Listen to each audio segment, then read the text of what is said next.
สดีครับผมยินดีต้อนรับทุกท่านนะครับเข้าสู่ช่องฟิล์มแม็กโคซิ่งอุดรครับคลิปนี้ก็อยู่กับรถเกี่ยวนวดข้าวคูโบต้า DC 70G นะครับคลิปนี้ก็พามาชมรถเสียแก้วครับ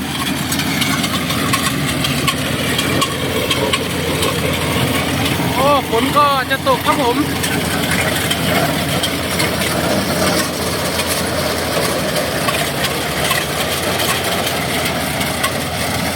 โอ้เสียงราวใบมีดนี่ค่อนข้างจะดังแรงครับ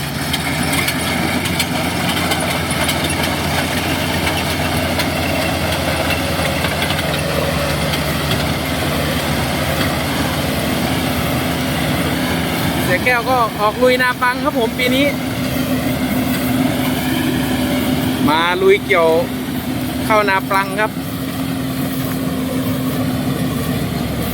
ส่วนใครที่เข้ามารับชมใหม่ก็ฝากกดติดตามด้วยนะครับผม YouTube ช่องฟิล์มแม็กโคซิ่งอุดรครับ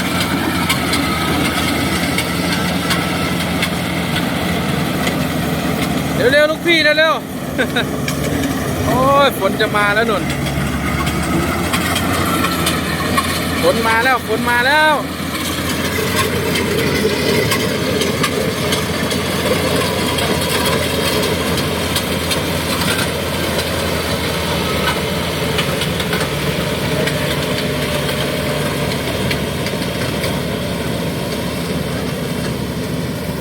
ข้าวนี่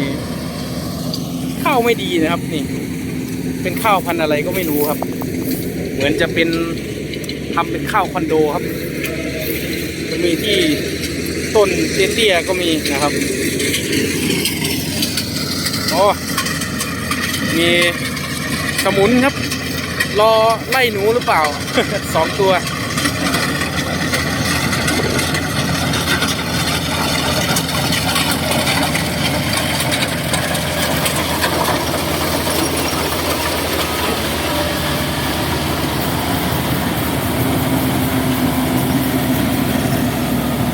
เสียงอะไรดังเนาะลูกพี่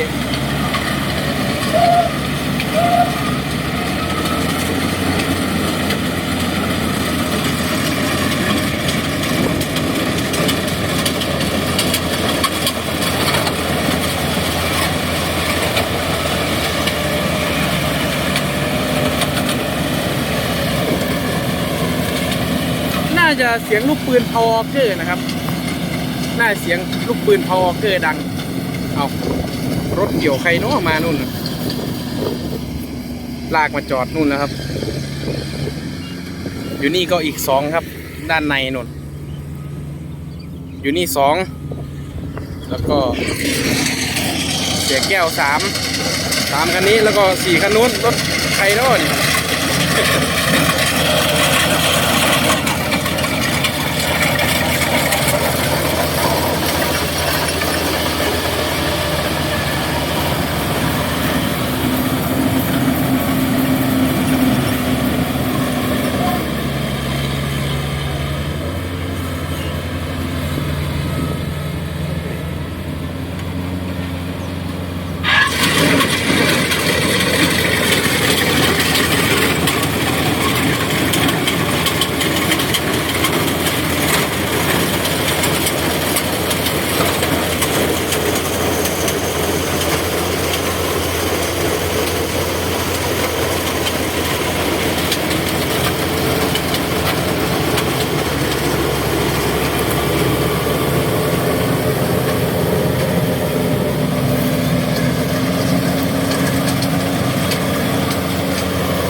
เปิดหัวงานครับแทง45 องศาครับผม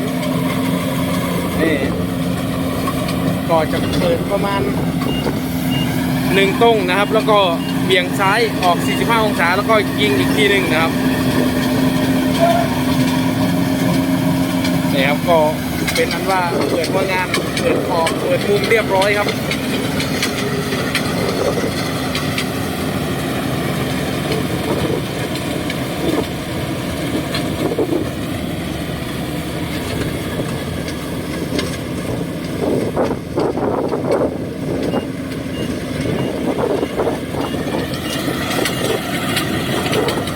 มืดมาแล้วครับมืดมาแล้ว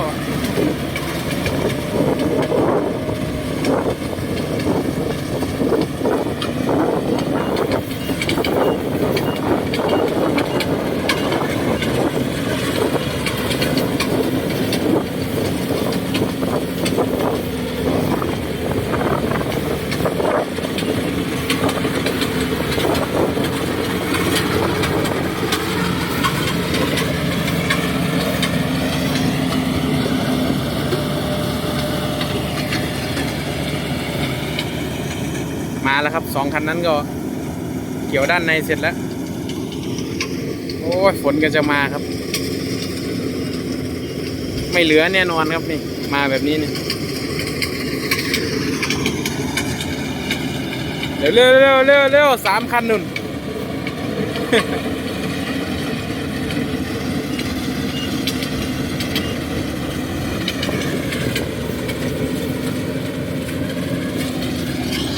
มืดไปนิดนึงนะครับขออภัยด้วยครับผม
ตามมาด้วยเสียแม็กครับผม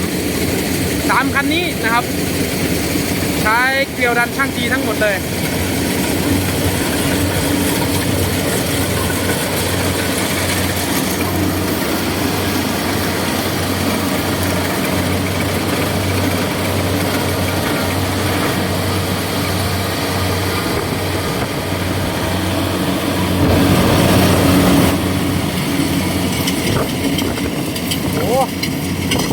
มาแล้วครับมาแล้วพายุมาแล้วโน่น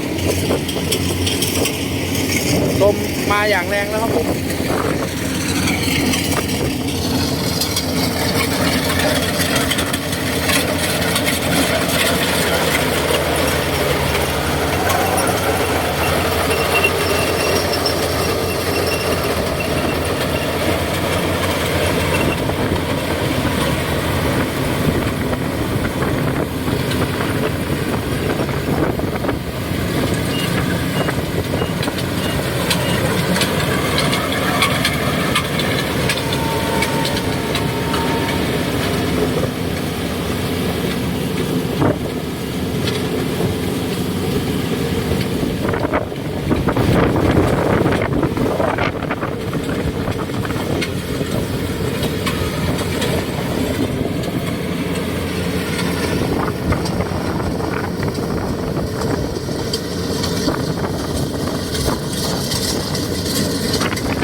มาแล้ว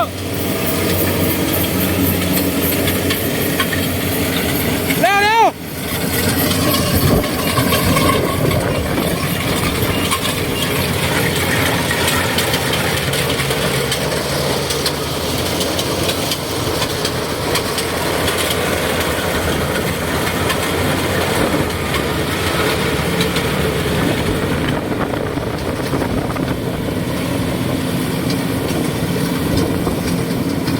โอเคครับทุกคนคลิปนี้ก็ขอจบคลิปเพียงเท่านี้ครับก็ฝากกดติดตาม YouTube ช่องฟิล์มแม็กโคซิ่งอุดรด้วยนะครับไว้เจอกันในคลิปวิดีโอหน้าครับผมคลิปนี้ก็บ๊ายบายครับสวัสดีครับ